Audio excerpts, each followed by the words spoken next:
and this is Justice Pending. Before we get started, I'm excited to share something new.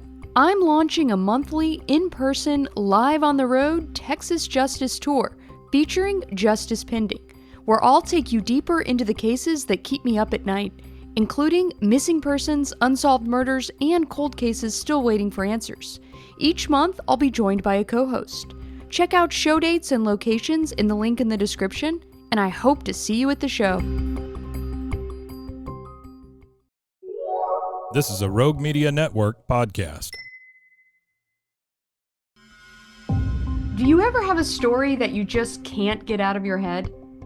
One that you play the details of over and over with your friends? Well, you've come to the right place. I'm Claire. And I'm Susan. And this is Justice Pending, a weekly true crime podcast where we discuss tantalizing crimes with more questions than answers. Hey everyone, welcome back to another episode of Justice Pending. I'm Claire. And I'm Susan. And Claire, today's case truly is one of those cases that never leaves you once you know about it. Yeah, no matter how many years pass, I'm still thinking about this one. Yeah, it's because on paper, it really feels solvable, but here we are. Yeah, so today we're talking about Ashley Okland, a 27-year-old realtor who was shot and killed in 2011 while working inside a model townhouse in West Des Moines, Iowa. Yeah, this happened in broad daylight, middle of the afternoon, other people around. I mean, it's mind-boggling here. But more than a decade later, her case remains unsolved. Yeah, so special thanks to Jim H., the listener who brought Ashley's case to our attention with a comment on Spotify. Yeah, we do read the comments, everybody. We love when you recommend a case for us to cover, and we love when you give us your feedback. So thank you. Yeah, so this was a case I remembered hearing about it, but I hadn't thought about it for Justice Pending. But it really is a perfect fit for this because we do not know what happened to Ashley all these years later, and we deserve the truth. Her family deserves justice, and it's really just hard to believe that something like this could happen just middle America, right? This isn't a story about hidden worlds or shadows. It's really just someone doing their job. That's right. It's like routine and how violence can interrupt that. I mean, without warning. It is shocking because it is so unexpected. Yeah, so let's talk about who Ashley was. Yeah, before we talk about the crime, we really do need to talk about Ashley. Ashley Okland, she grew up in central Iowa. She was involved in sports, dance, 4-H, piano. I mean, very, very, very wholesome in that Midwestern sort of way. Right. She graduated from Iowa State University, and by her mid-20s, she'd found her stride in real estate. And as so often, victims are described as, she is described as optimistic, inclusive, someone who made people feel seen. She just seemed like a really sweet, sweet girl. Yeah, she was known to volunteer, mentor people. She showed up places where she was needed. I think if you're a realtor, you've got to be pretty outgoing, right, yeah. Susan? You got to be a go-getter, people person. You have to be able to make small talk and introduce yourself to strangers. And, that was Ashley. Yeah. And, it seems like she loved her job. And, it's like you have to be comfortable around strangers too, which she clearly was very trusting. Yeah. It really makes the way she died just feel especially cruel. Like it was preyed upon, her kindness and her openness. Yeah. I know. So let's set the scene. It's April 8th, 2011. It's a Friday afternoon, and it's shortly before 2 p.m. So Ashley was inside a model townhouse on Stone Creek Court. She was there to show the property as part of her job as a real estate agent. Yeah, and then nearby, a construction employee hears a commotion. And when he goes inside, he finds Ashley on the floor, and it's not pretty. No, she'd been shot twice. So paramedics are called. She's rushed to the hospital, but unfortunately, tragically, she does not survive.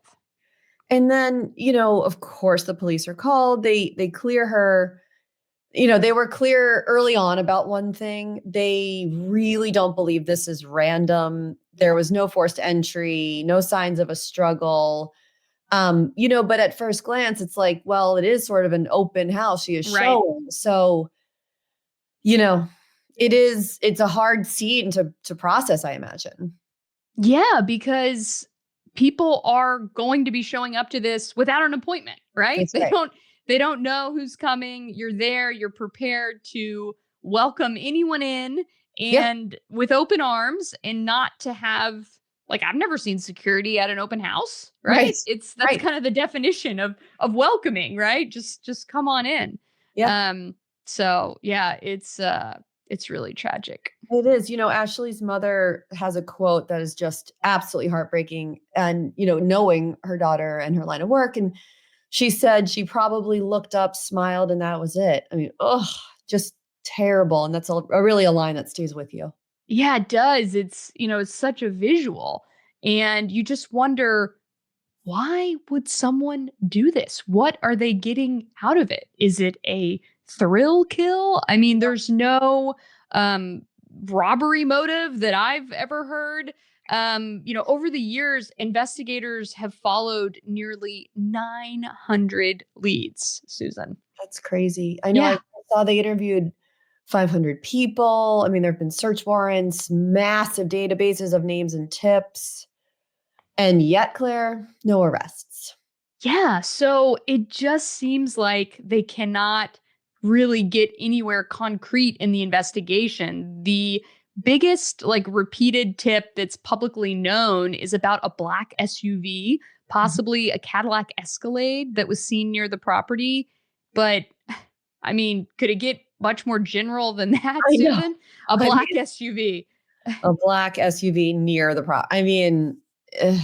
yeah, it doesn't seem there's a missing piece here. I mean, for sure. Yes. And Yeah. police have always maintained that someone knows something and that this was a targeted attack. And why they say that, maybe they're holding some things, close to the vest that they know that they don't want to reveal to the public. I mean, other than the fact that this was an open house, this is a model townhome, this is a place that people would go to look at a property. It's really hard to believe that someone would want Ashley Okland dead. You always look at motive, means, opportunity. And in this case, what does someone gain by killing this young woman in this townhouse? And at such It's, close range and yeah. middle of the day with people around to hear it. I mean, it's ballsy. It's very bold. Yes. Yes, absolutely.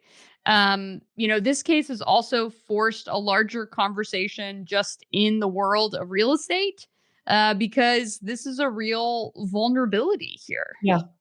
Yeah. I mean, Ashley was doing something that real estate agents do every single day, Yes.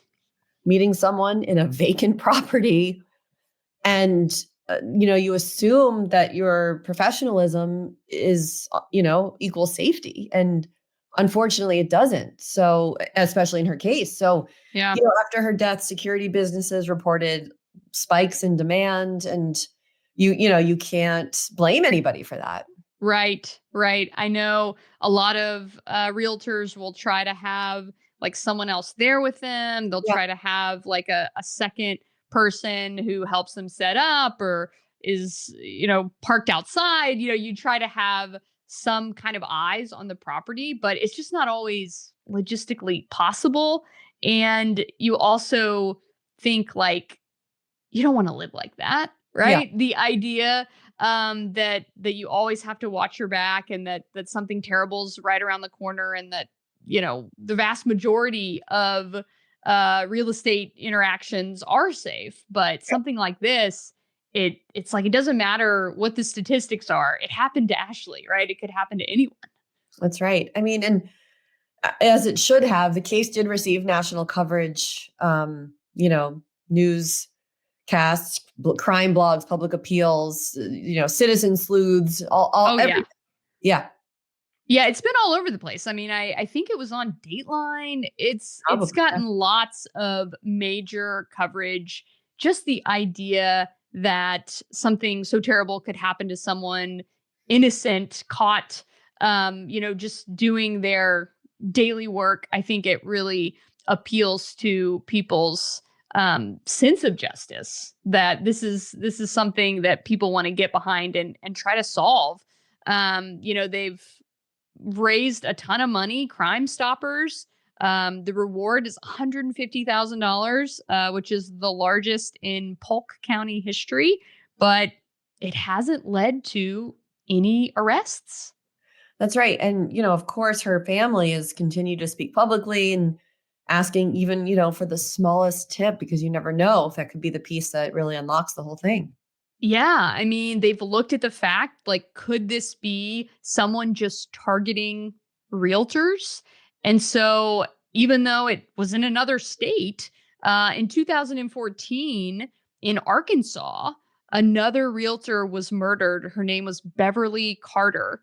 And this was just 3 years after Ashley's death. And, investigators were following it. They were wondering, could this be a trend? A lot of times people talk about how hard it is to get law enforcement in different jurisdictions and different states to cooperate, to share information. But at least in this case, we know that investigators in Iowa were talking to investigators in Arkansas about the murder of realtor Beverly Carter.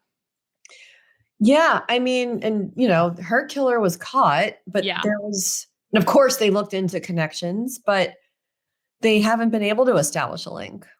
Yes. So Beverly Carter, they were able to arrest Aaron Michael Lewis for her murder, and they had some pretty strong evidence on him. And he, I believe, actually admitted to the crime under questioning. And so they were trying to see where he was in Yeah, April 2011, because he actually told authorities that he was targeting women who worked alone. right, Um, I right. think that's one of the scarier parts of this, is that Aaron Lewis had no connection to Beverly Carter. He didn't know her. Don't you think, like, can you please get another hobby? I mean, Oh, really, this is it's just awful. I mean, and so yeah. pointless. Well, and it really makes me think about the idea that they're going under the theory that Ashley Okland's murder was targeted, was personal, was Right. not random. But here we have Beverly Carter, another realtor, murdered doing her job. And it is totally random. The killer is actually found and says, "Oh, I was just looking for women who worked alone that I could attack." Like, this Yeah. is Ugh, this is horrible. This is really, like, yeah, every woman's worst nightmare. Just, disgusting. the wrong place, the wrong time, the idea that you could be targeted for no reason at all. Yeah, it's really terrifying. It is. And the whole community really banded together over this. I think they still are. Yeah. And one of the most powerful parts of Ashley's story is what came after. Yeah. It's really sweet. They dedicated a playground to her, Ashley Okland Star Playground, Yeah. and it's a space built specifically to include children of all abilities, which I just love. Yeah, her family has talked about how that's aligned with who Ashley was. She was inclusive, she was welcoming, and she had a lot of joy. So it's a beautiful thing to think that her family has found a way to honor her and to make sure that she's not forgotten. Her name is on the playground. I think a Yep. lot of people will go there and recognize that, and it keeps her name out there. And as I know from covering true crime, those unsolved cases can really stack up. They Yeah. can really get lost and they start collecting dust. And having the victim's name out there is one way to keep investigators accountable to solving these crimes, to putting manpower, to putting time into these investigations, because while there are always new crimes happening, the ones that sit on the shelf, they deserve attention too. Yeah, well, police do still believe someone has the missing piece and just hasn't stepped forward yet. And, the Iowa State Attorney General launched a new cold case unit in 2024, so pretty recently. And officials have publicly stated that Ashley's case is a priority for this department. So that does give us some hope. Yeah, I think whenever agencies can have a dedicated cold case unit where investigators are going back through these case files and following up on leads and looking at witness statements with fresh eyes, I Yeah, think that's the best chance of them getting solved. And the fact that this is a new unit, I hope that they're able to really dig in and go down a path that no one has, before, because that's how cases get solved, Susan. It's not usually flashy or something fancy. It's a lot of times it's just good old fashioned police work, just digging in, looking at everything, and following up. You know how many times people the tips are like right there, right? But right. they aren't followed up on. I think we've seen that whenever cases finally do come to light and they finally are, solved, and they look back at the whole trajectory of the case, and there's usually some breadcrumbs there along the way that weren't picked up immediately. So That's never right. hurts to look again. It never hurts to look again. Fresh eyes are, like you said, so key in a lot of this. Well, thank you so much for joining us on Justice Pending this week. And we'll be back next week with an all new case. Justice Pending is recorded in Dallas, Texas for Rebel Studios. It's hosted by me, Claire Sanama, and Susan Passoni. Our theme music is Bending Truth, licensed at premiumbeat.com. We appreciate all listener feedback. Leave a review wherever you're listening right now, and we might read it on the air. Thanks for joining us.